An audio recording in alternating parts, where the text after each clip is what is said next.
Back again here with Mike Irwin for another episode of Ask Mike. Got a whole lot to get to, but Mike, top of mind for me, man, a baseball team giving up 26 runs on Sunday. That was a downer to close out the weekend. Yeah, and the question is, what does that mean? It might not mean anything. I mean, baseball, it's just one game of a three-game series, played well in the other two games.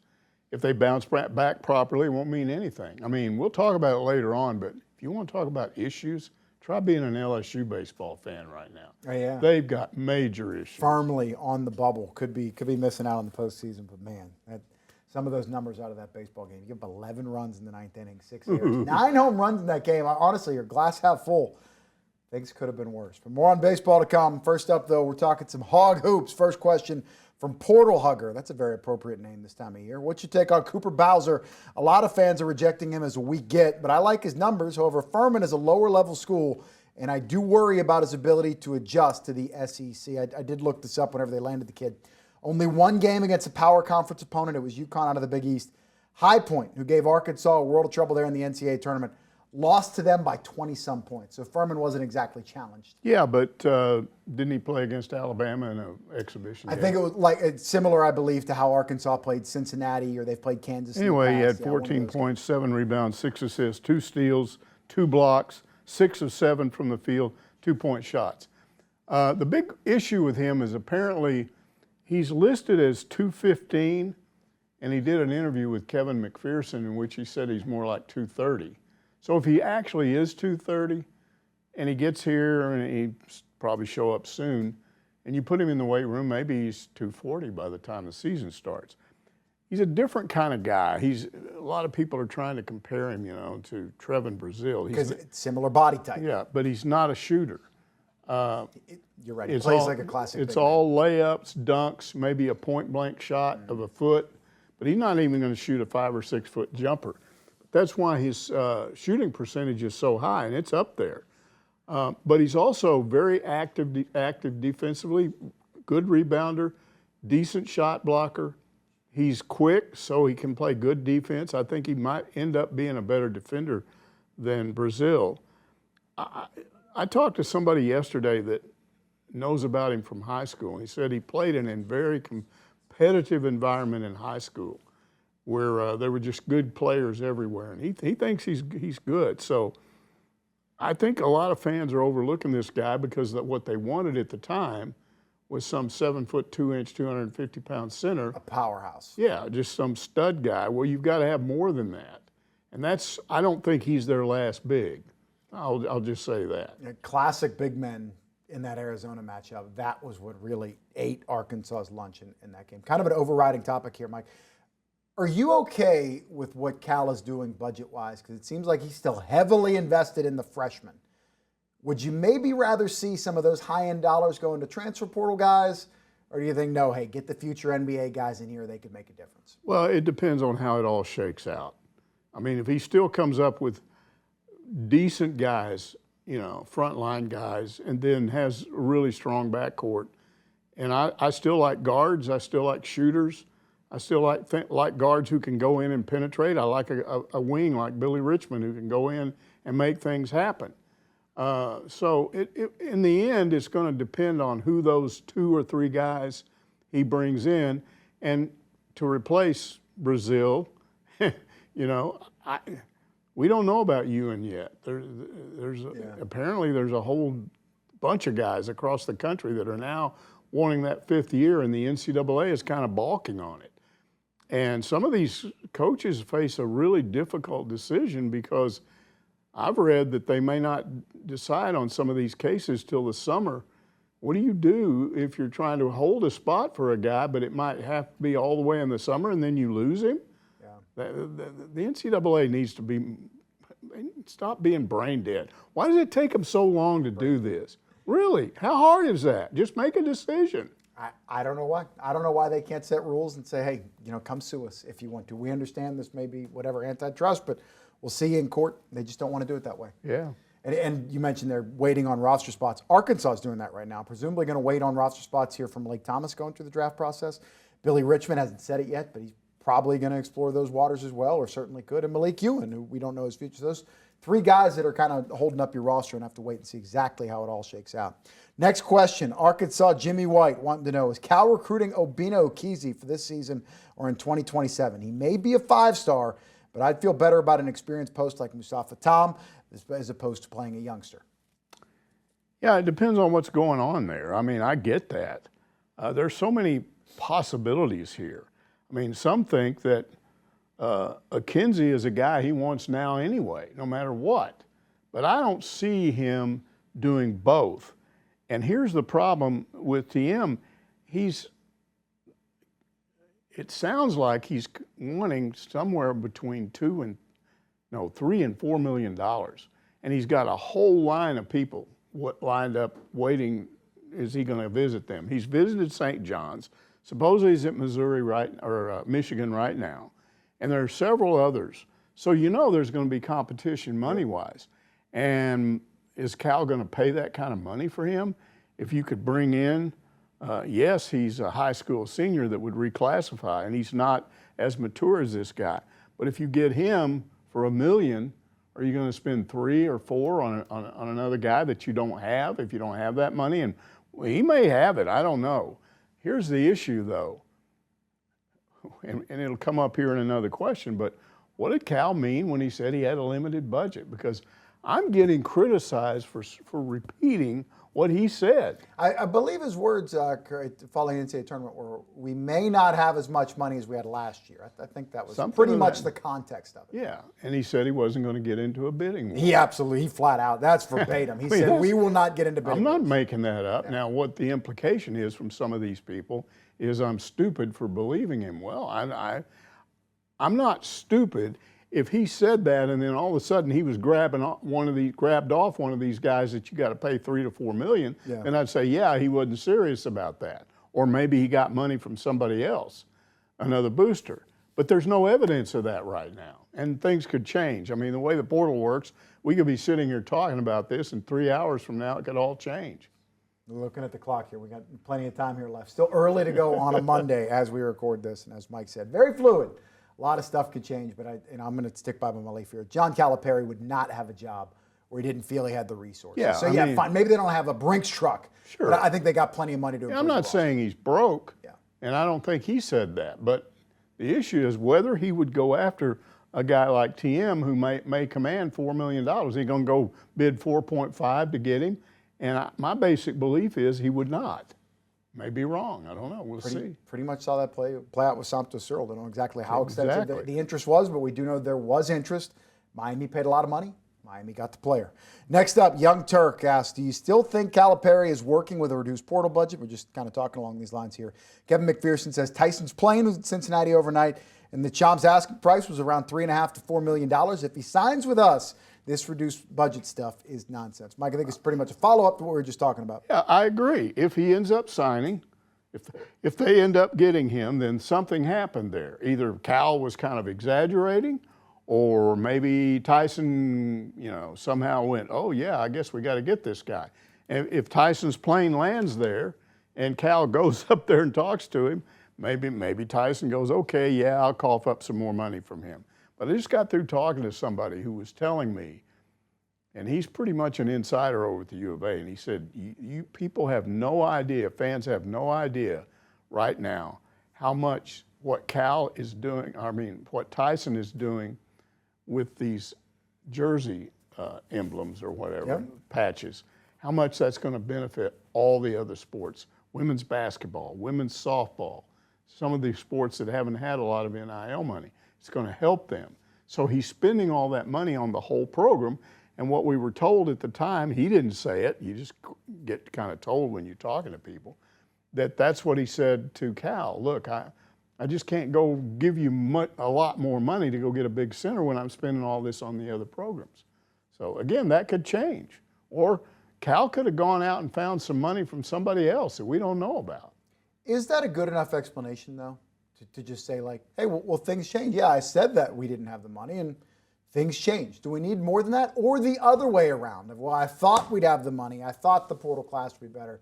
But you know what? Unfortunately, we didn't have as much as I thought. Is that an okay enough explanation for a publicly funded, prominently public state university? I don't know. I mean, it all depends. Well, what is it in Mike Irwin's book? Is that good enough for you? Yeah, in my book, because I've never viewed Cal as some guy that's playing some game with Or us. anybody else for that matter. Yeah. It's not just to Calipari. But My point. I've always found him, look, I would admit, around the guy once or twice a year when Arkansas played him for all those years, Yep.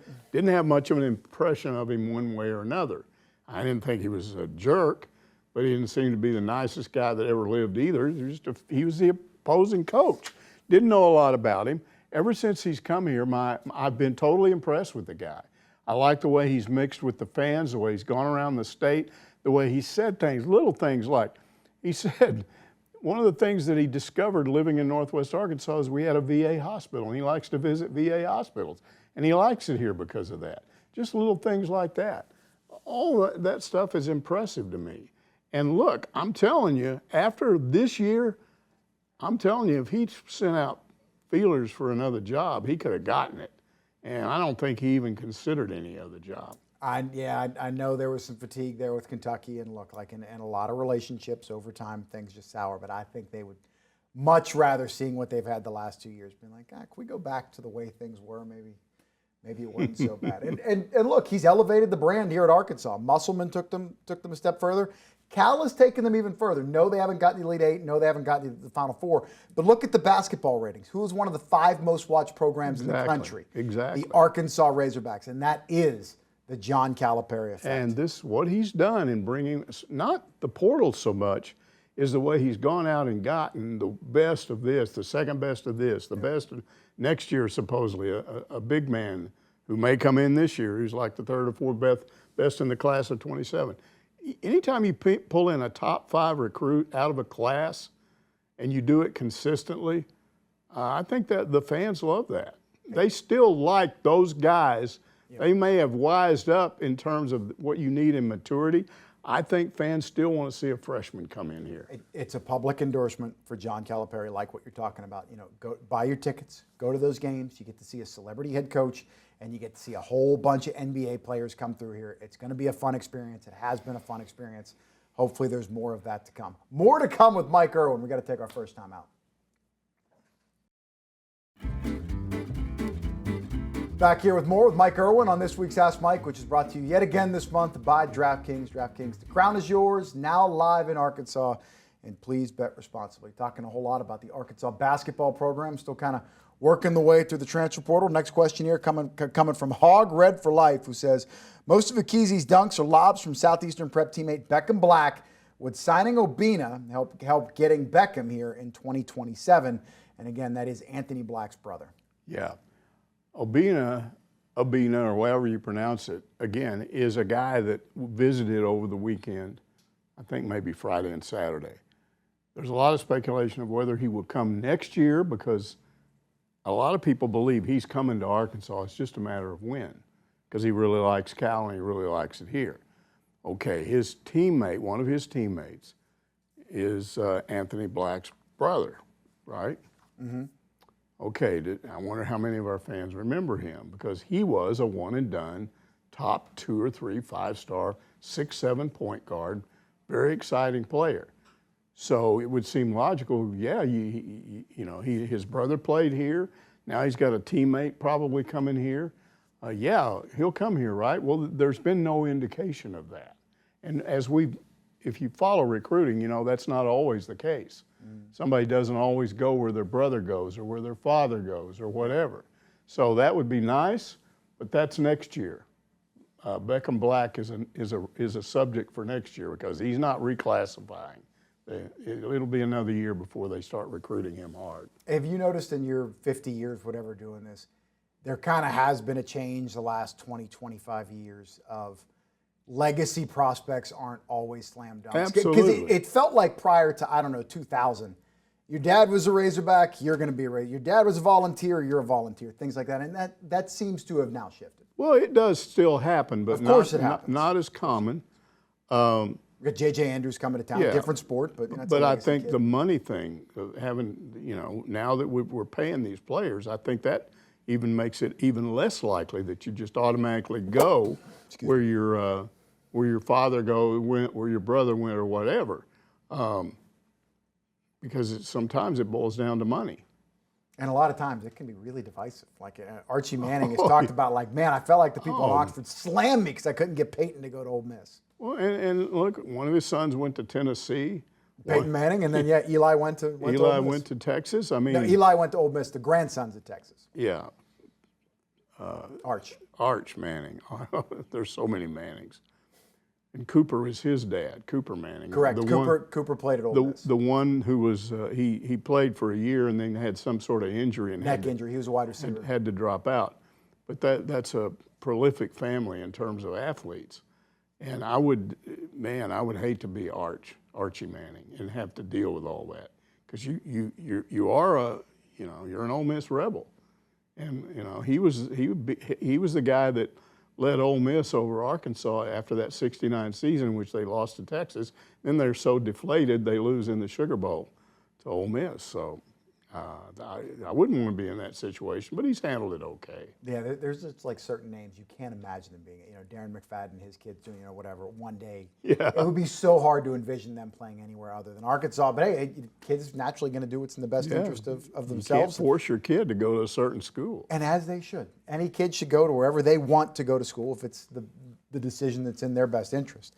Next up here, Eddie Lynn, big fan of the show. Jeremiah Wilkinson is not coming in to replace DJ Wagner as an off-the-bench point guard. He's a major pickup. He was an 18 points a game scorer at Georgia, and he didn't come cheap. Maybe Thomas or Richmond are gone. If so, Wilkinson is a hell of an insurance policy. I mean, we don't know what's going on there. But I will say this, he's right in that you're not bringing this guy in to be what Wagner was, which is to play 9 minutes a game. If you've got a guy that can score 18 points a game, he's not going to play 9 minutes a game. And he was a starter last year for a tournament team. My best guess is right now, he's going to be a starter. Now, I don't know how that works. If Thomas comes back, they might move Thomas out. You might end up with 3 guards because you're bringing in the number 2 player in the country and the best point guard. So you'd have 2 point guards there. And look, nothing says you can't have 2 point guards on the floor at the same time. It can work out like that. But I don't see a guy scoring 18 points a game coming in here and being a bench warmer. It's just not going to happen. That is a huge get.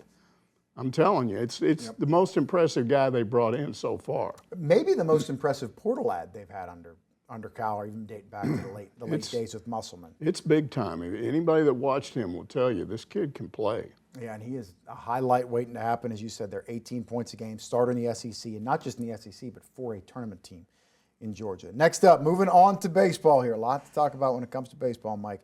Hill Country Hog asked, what happened to the defense in the rubber match against Georgia? It was embarrassing. A huge game, and our middle infield gave it away. Well, let me start off by saying that you get beat by what, 12? Is that what they lost by? 26-14. Would you take that football? Georgia's coming here this year. Not so bad, right? I've been hearing a lot of people talk about this. So, yes, you had 6 unearned runs that led to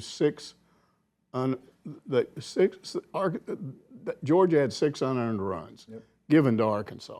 That doesn't decide the game when they win by 12. However, it's disappointing when you consider how important that game was. That game was huge for Arkansas. They win that game, man, they're back in the hunt for everything.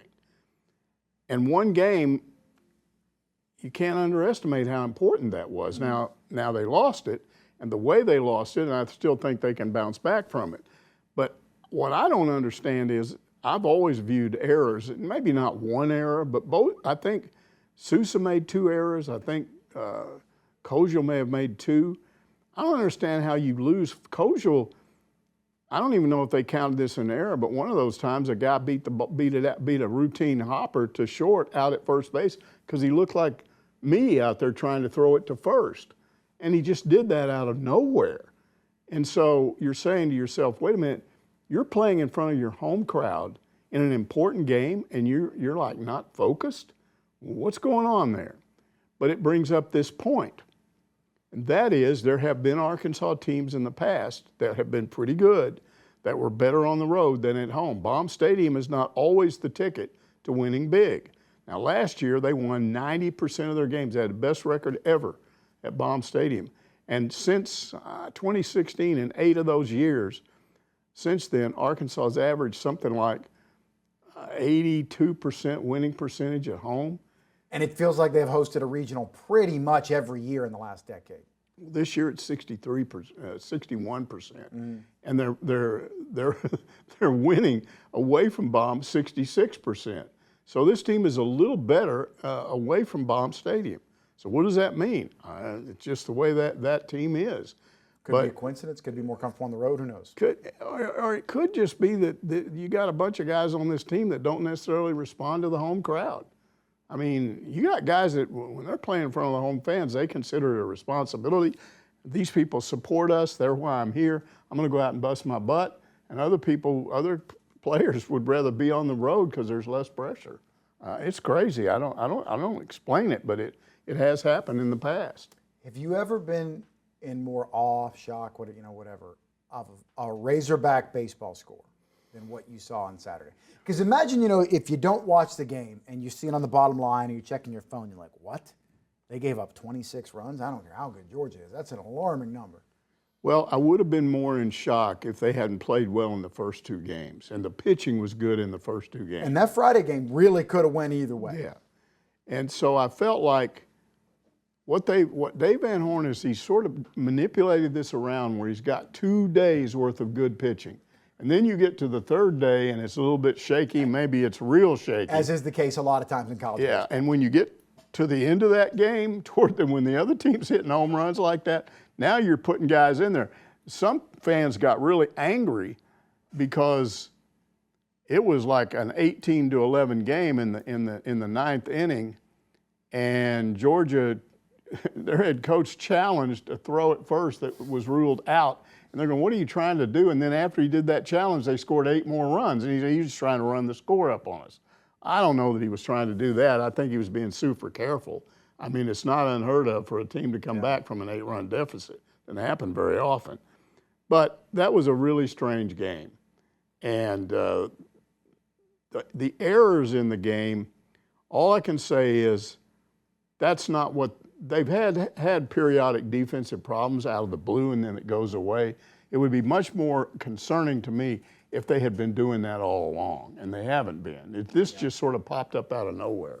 I'm with you. An error to a game. I mean, Ryder Helfrich had a thing. They had a thing where they challenged a safe at first, and they found that overruled and said he was out, but then Wes Johnson challenged that because Ryder Helfrich's glove interfered with the batter. So he got on anyway. That's a mistake by your catcher, one of the best catchers in college baseball. They just made a lot of mistakes in this game. Next up here, Batgirl says, kudos to Kihio. He has been benched several times, but kept working to get better after going 0 for 4 in Game 1 against Georgia. He was benched again.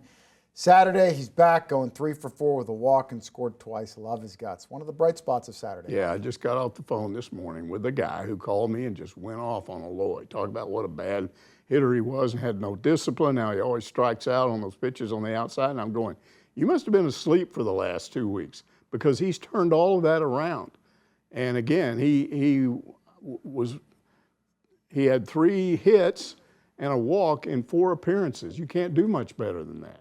And the walk shows the discipline. He's not swinging at that pitch 2 balls outside the plate now. He's letting it go and walking, and he's done that more than once.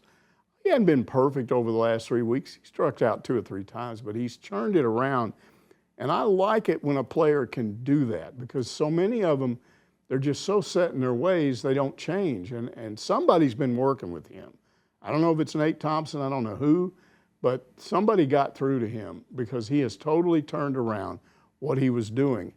Now what happens is you need to get Robinette to do that because I'm convinced, I've never figured Robinette out. Every once in a while he comes up with an amazing clutch hit, home run or whatever, but most of the time he looks pitiful up there swinging it. Especially because he's a left-handed batter, if they bring the ball inside and down, he just can't hit that. Mm-hmm. And it looks like to me you just work with it because I saw Koziel hit one off the side of the performance center when somebody brought one in on his hands like that. So you can do that, you just have to learn to adjust your swing. Hopefully brighter days are ahead. Actually, we talked about this on Sunday for those of you that checked out the Pig Trail show. It really wasn't all that bad of a week. Thursday, Friday, they win one of those games. Friday, they were right there. and then Saturday happened. Hopefully it's just an anomaly. That is the exception, not the rule for what this Arkansas baseball team is. Going to get things back on track. Got Missouri State coming up on Tuesday, then a weekend set against Missouri on the road the following weekend. All right, not done just yet. A lot more to get to here on Ask Mike. We've got to take a time out.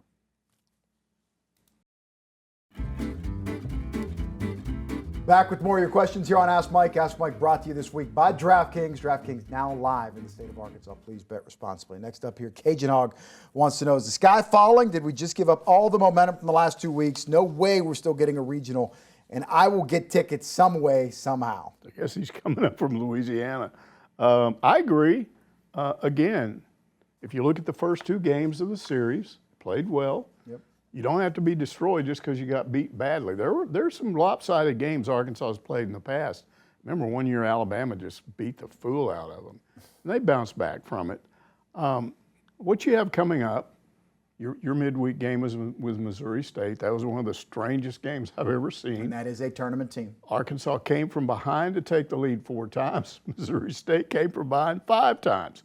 Arkansas had, I think it was, I don't know, who was playing out there? Wasn't it Rutenbar was in left field. Rutenbar, Damian Ruiz had an injury, so they kind of shifted. Yeah, some things Rutenbar around. was out in left field, dropped it. That ended up costing Cost 3 them runs. in the inning, yeah. The run scored on the drop, and then there was a home run right after that. So that's a game in which errors caused a problem. He's going to be motivated. I've got to believe these guys will be motivated. Okay, you beat us in a crazy game at your place. How about we just go out and beat you like into the ground? That would be good. Now, they have won, I think they're 8-2 since that win, Missouri State. I think they're 8-2. So they've got some momentum, but they also played Missouri and got beat, and Missouri's awful this year. So we'll see how it works out. But if I'm Dave Van Horn, I don't say this, but what I'm thinking in my mind is I hope we go out and trash these guys. Well, you think differently, not as much the Missouri State game. If they go to Missouri and they drop 2 or 3, are you like, oh man, they might really be in trouble? Yeah, absolutely. Maybe you don't have to sweep, but you better. Yeah, I mean they've won 3 games. They're horrible. They're absolutely awful. They're worse than LSU this year. So, and they're coming off getting swept at OU. So I think if they win 2 of 3, that's good. If they get the sweep, even if you consider who it's against, some people would say, yeah, so what? You swept Missouri, the worst team in the league. It still gets you. The issue is, where do they sit right now? And I've already seen some projections of people that follow this more than I do, people in the media, the national media and the SEC media, that have looked ahead and looked at Arkansas' schedule. And they not only think Arkansas will be in the regionals, they'll get a regional. They think they can host if certain things happen because the schedule is favorable now. Doesn't mean, you won't have some unexpected losses. But if things go the way they think they'll go, then they're going to host a regional. They probably won't host a super unless, whoever is on the other side of the bracket loses their regional. But it's better than nothing. Yep. Oklahoma, Ole Miss, Kentucky, Missouri, I believe, are the 4 remaining SEC series. Missouri definitely not going to be in the tournament. Kentucky, Ole Miss, Oklahoma probably all are, and Oklahoma's in contention to potentially host a regional. So sure. There's good opponents there, but as Mike's alluding to. But not compared to who they played. Well, you just played Alabama and Georgia. You won 4 straight games against top 10 teams. So they've proven they can do it, and now certainly you're getting lesser competition. You just have to bounce back. One step at a time, guys. One step at a time. Next up here, Code Hogs says, our veterans looking so lame striking out when a freshman is showing them up by keeping his eye on the ball. What do you think about this? Yeah, I mean, I think he's exaggerating a little bit. I don't think anybody's being shown up. I mean, Arkansas is batting .274 right now as a team. That's been pretty steady this year. It's gone up and down a little bit. He leads the team at .344. It is unusual for a true freshman to be your leading hitter, but don't question that. I mean, the kid's coming back next year. You couldn't find a better replacement for Ryder Helfrich than this guy because he's a catcher, and next year he'll be playing in his natural position. I give him a lot of credit for going out and doing things like playing left field, right field, and if you've watched him in the outfield lately, he's been much better. And then he's okay at first base. So if he's such a competitor, he can do that, and then he comes back next year as a catcher. I think what he does is he should be an inspiration to some of these guys. Again, we talk about some of these guys that need to get better. I I still think Robinette can hit better. I think Pompey can hit better, more consistently. Micah New, he's better than what we're seeing. I'm telling you that. I mean, I've had too many people tell me what they expected out of him and what they're now. He's a great center fielder. I mean, he's covering ground out there. He's fast. If he gets on base, he can steal bases. He can motor. Yeah. He just needs to concentrate better and hit better. Unbelievable production they've gotten out of Ryder Helfrich, too, behind the plate this year. It has been a remarkable year for him. An All-American worthy season. He's a little frustrated. I get the sense at times that he's a little frustrated to find himself on a team that should be better than it is right now.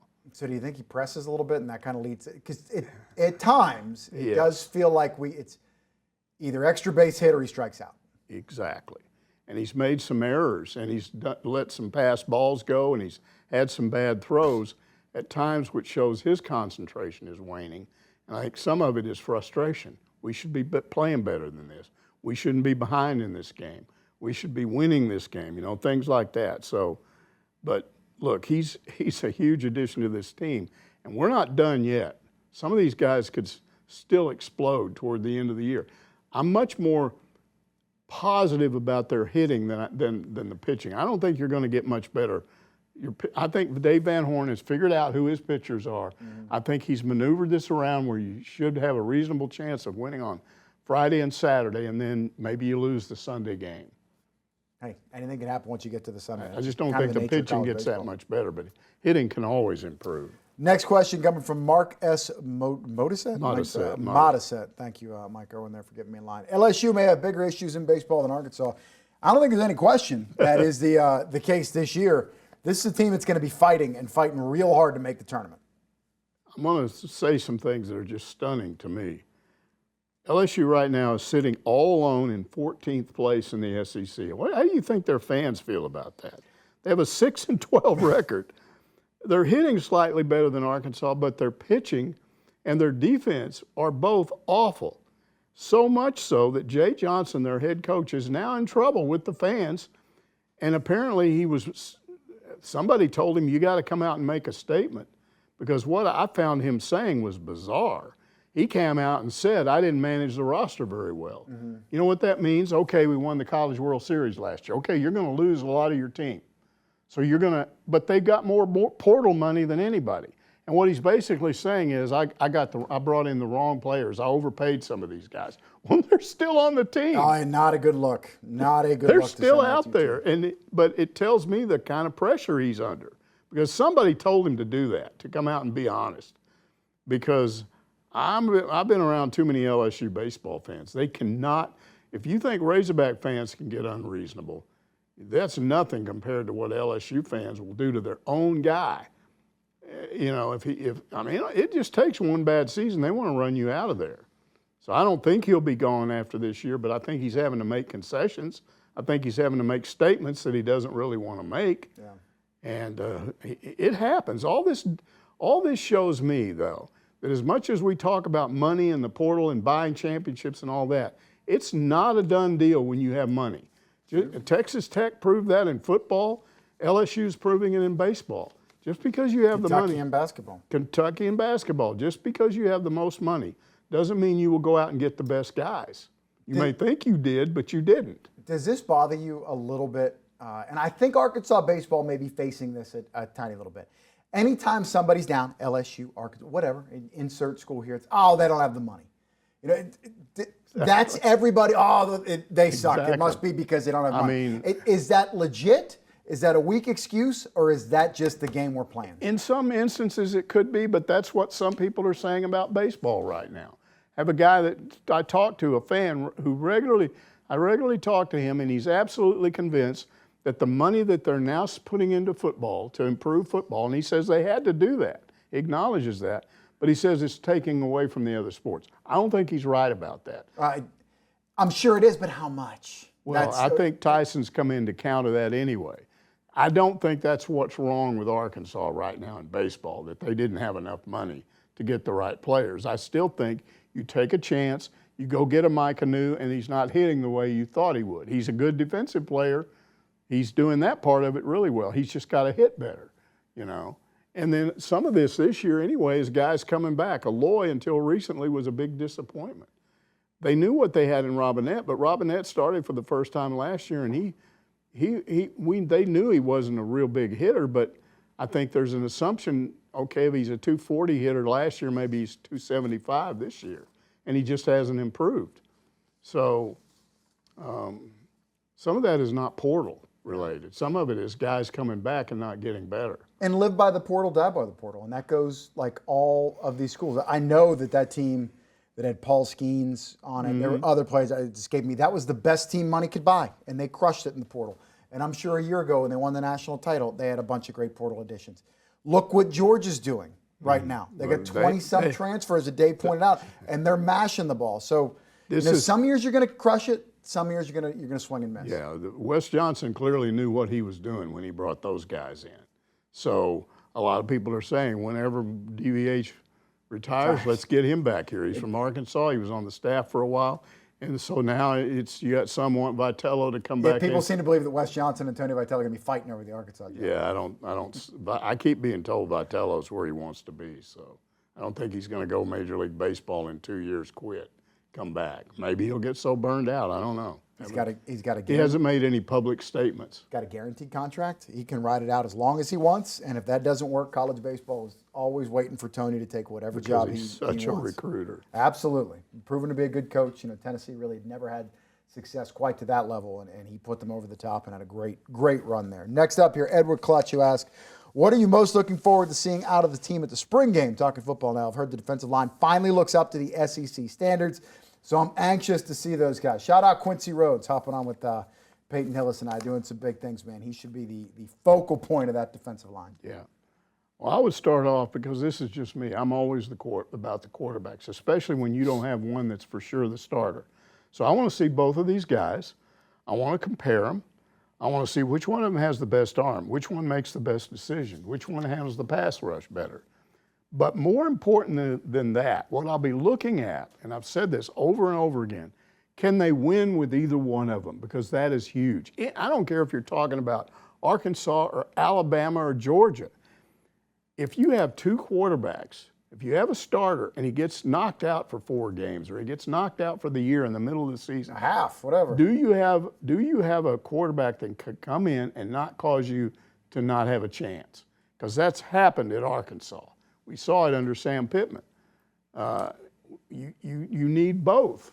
So I want to see, do you have two quarterbacks that you can maybe win with? And maybe the idea that you're going to play both. You'll start one, but you're going to play the other one too. That would be fine with me. Now, I also want to see these receivers. And I have to admit, Chris Marshall is a guy I'm very curious about because of his history.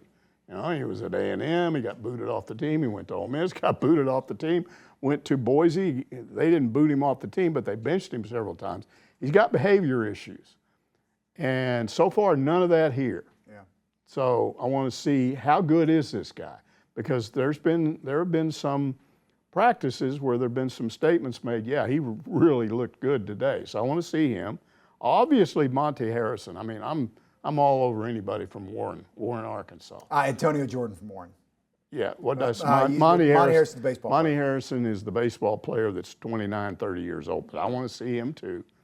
Antonio Jordan, 6'5", 6'6", big kid, can jump, and we've seen some great catches from him, some video.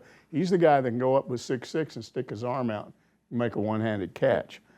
Maybe I'll get lucky and see him do one of those. Courtney Crutchfield, a kid from Arkansas that went to Missouri, was a real disappointment. They're now talking about him looking really good. So, and then Ismail Cece. Was hurt last year. He's been looking good.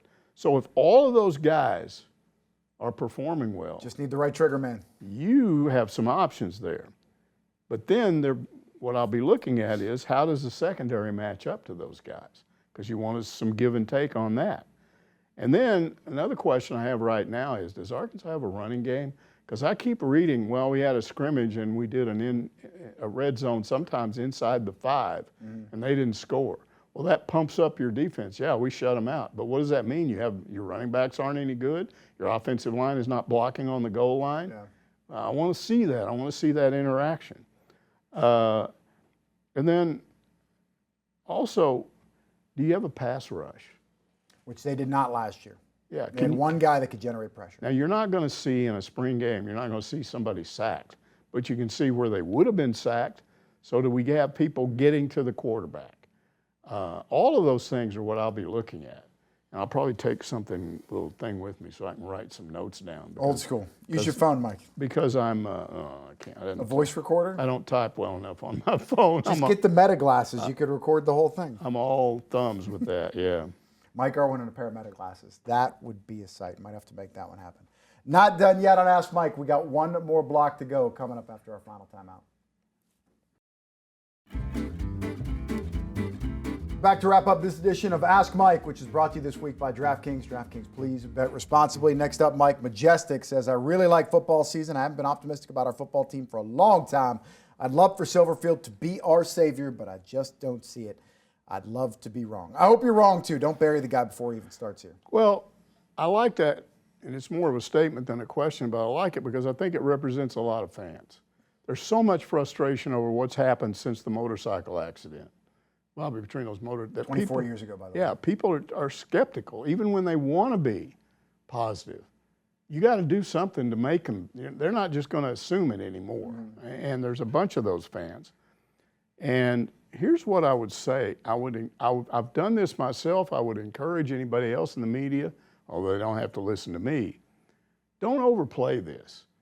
Be careful when you start talking about something, oh, this looks really good. This is great. Well, they're doing this, they're doing that. Don't oversell that to the fans. I keep saying it, until they're doing it against somebody else, I don't care how good it looks in practice or whatever, you gotta wait until they're playing an opponent, and specifically SEC opponents, to see how much improvement there is. I just don't have an opinion. Even after the spring game, when I come back and talk about it, you're not gonna hear me going, oh, that was great, oh, wow, that's awesome. And, okay, that looked good, but I don't know what that means yet, because that's the ultimate test, is how do you do in a game with a real opponent, specifically a real SEC opponent. That's what you have to do. Don't think we're going to get into this, so I got a question. There's a suggestion that they're going to extend the season. Week 0 is going to be week 1, so they'll have 2 games before Labor Day. That would mean 2 bye weeks. They still want to end on Thanksgiving. Are you okay with that? Yes, I am. I like bye weeks. I think you need them. NFL doesn't have 2 bye weeks. Do what? NFL doesn't have 2 bye weeks. I'm not worried about the NFL. I think they need the bye weeks. I like them. And I like starting the season earlier because summer stinks anyway, because by the time you get to August, there's not anything going on. You sit around for a month talking about preseason football. So, yeah, start it earlier. I would like to see them start it earlier, end the regular season earlier, not have a conference championship game, and start the playoffs and make it bigger. Get 24 teams. 24 teams. Start in early December. Play 2 games before finals, and then take a break for Christmas, come back, play some more. I feel like you're the new school guy on this one. You know, you want more and more is better, and I'm the old school guy trying to protect the sport that I love and to keep it small and insular and all, and embracing the tradition. I love playoff games. I love them much more than regular season games. My problem with the 2 bye games that they're talking about, so 12 games, 14 week schedule, so they're still wrapping up the regular season on Thanksgiving. I would like them to do the conference championship games on Thanksgiving, then start, I don't know, get the playoffs started earlier. I don't want the season going to late January, and I don't see how still ending on Thanksgiving week gets the playoff over any earlier. Well, you just started earlier. If you eliminate the conference championship game. I really don't think you can. This is my opinion. I'm sure somebody out there, Josh Pate, maybe the NCAA president, Charlie Baker, Nick Saban, somebody could tell me why I'm wrong. I think health-wise, you might have a problem starting it that early. If you're doing your camp all through the month of July, the hottest months of the year, now you're putting your fans outside for a bunch of games in August, players in August. I don't know. That seems like it could be a problem, and the quality wouldn't be great. I'm not talking about starting it in mid-August, but getting close. You're 1 week away from mid-August. I know, but we do that anyway. They always have games in August. It's just not all teams do it. Yeah. And again, you can now, if you do this, then you'll go back to what you asked me about before. You maybe only have 1 open date week. Maybe you have none. I don't know. Yeah. Get the regular season over with earlier so you can start the playoffs over. sooner. Yeah, I find it kind of crazy that a lot of these college coaches are supporting the double bye week and like, it's tough, it's better for the health of our players, mental health, all that stuff. They're only there for 20 hours a week. In the NFL, they get one bye week, and there's only 53 players on a roster. So, totally different world, but hey, whatever. The college coaches, they're going to opine. As long as the playoffs are where they are now, I'm okay with 2 open date weeks. Yeah. I would just like to see them wrap up the season a little bit earlier, but hey, to each their own. Next up here, Grunt says about the 2026 football season, we're never going to have another Holtz or Petrino, or now that we've gone professional, we aren't going to outspend or out-recruit Georgia or Texas or A&M. I'll record the games and check the game threads at halftime to see if we're even in it. Yeah, now this is beyond the other guy. This is another segment of the fan base, and I read this all. There's nothing you can do. And I know people like this. They're not going to watch. Now they tell you they don't. Maybe they really do. But what do you got to do to win? What do you have to do to win them back over? It's not enough to beat an A&M. Oh wow, we beat A&M. Oh, you beat Ole Miss. Oh, you beat Missouri. You haven't been beating Missouri. That might get them to notice you a little bit. But if you want those people back, you got to win some biggies. You got to beat an LSU. You got to beat an Alabama. You got to beat a Georgia. You got to win those kind of games. And you don't have to win all of them in 1 year. But if you can prove that you can beat the top level teams, at least 1 or 2 of them every year, that's how hard it's going to be to win those fans back over. Because I'm telling you, 20 years of this is awful. It's just taking a toll on the fan base. We're at 14 right now. 14 years? 2012 to 2026, yeah. 14 years of kind of like middling. Yeah, I guess my brain got We're getting close to 20. We're getting close to 20. But it seems like that long, for sure. And yes, even in that period, there have been 1 or 2 good seasons. I mean, Bielema had 1 really good season. I say really good. It wasn't super. I think they finished like 16th in the country. Yeah, had some something big wins. like that. But at least it was. Pittman had a 9-win season. But then you get into all these games with 2 wins. Then we've had 3 2-win seasons, and I think it's just gotten inside some of these people, and the frustration is it's hard to convince people of that. But this is still a football school. I agree with you. Yeah. It still is. Don't confuse results with passion. Yeah, it's still a football school first and foremost. That's what they want. They like baseball, they like basketball, but they want to win in football. And when you're winning, you're drawing 80,000. That tells you where the priorities are. You couldn't draw 80,000 for basketball if you had a season, an arena that big. If you had, I don't care how good your baseball team is, you're probably topping out what Mississippi State does, around 14,000. At most schools in the SEC, football is still king. Yeah, I don't think there's any question. It is king here. It's just people are starving for something that they can really, really get behind. Final question of the week. S. Giles wanting to know, what did you think about Taylen Green's sit down with John Gruden? I guess I admire his confidence, but he acts like last season didn't happen. I'd say he has a case of combine-itis. Yeah, I would agree with combine-itis? Combine-itis, to me, I think what she means by that is, and it's my sister, by the way, who's become a Hog fan. Shout out S. Giles, supporting the family. Who became a Hog fan after I started working up here. But I think what she means by that is he's got all these people telling him how good a performance he is in the portal, and now he's just like forgets what he did. Here's the problem I have with Taylen Green. He's a nice guy. He's not a jerk. He's never acted insulting or anything. And because of that, he gets away with ignoring things that he's doing. I mean, he had one of the best quarterback coaches ever and totally did not learn anything from him because he was better his first year than his second year. He went backwards for every good thing that he did and all this stuff about how fast he was and how much he can jump. For every good thing, he did 2 bad things that caused him to lose games. It's hard for me to look back and imagine a quarterback with his kind of talent. Look, when you go back to those Chad Morris years, they didn't have quarterbacks with this kind of talent. And they won 2 games. They won 2 games with this guy. Does he not ever does he ever think about that? I don't think there's a starter in the NFL that had a final losing season in college. I don't think maybe there's one, but I can't think of it. It's pretty rare. I don't see any evidence from him when I see him being interviewed that gotten through to him. Now, you know, I don't expect him to go, boy, I really stunk last year. I hope I get better. You got to be positive. Yeah. But I've never heard him sit down and seriously talk about some of the problems he has. I would like to see that. I would like to hear him explain why he has trouble processing certain things. He can throw the deep ball terrific. You know what he doesn't do well?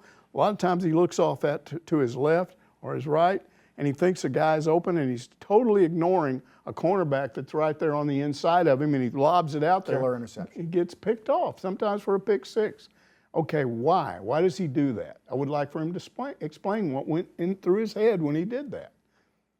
I'll be honest with you, I'm mad at the guy. I am. I hated last season. I did. And he is a guy that largely got away with that because a lot of people they were talking more about fumbles, Mike Washington's fumbles than that. And he had a lot more to do with them losing than Washington did. So there's a part of me that I don't wish him ill will in the NFL, but if he wants to stay in the NFL, he's going to have to wake up. I didn't like the way he said to Gruden. Gruden kept suggesting maybe you'll be a wide receiver, and he just ignored, act like it was a dumb idea. Yeah. If he wants to stay, he may end up doing that. The measurables were similar to Calvin Johnson. And a lot of guys go through this. They say, nope, quarterback. Clearly, when your only chance to be in the league is playing another position, that's whenever you say, all right, cool, I'll be a wide receiver. No. All right, he's Mike Irwin. I'm Trey Dare. That's going to do it for this week's Ask Mike. Thank you so much for checking us out.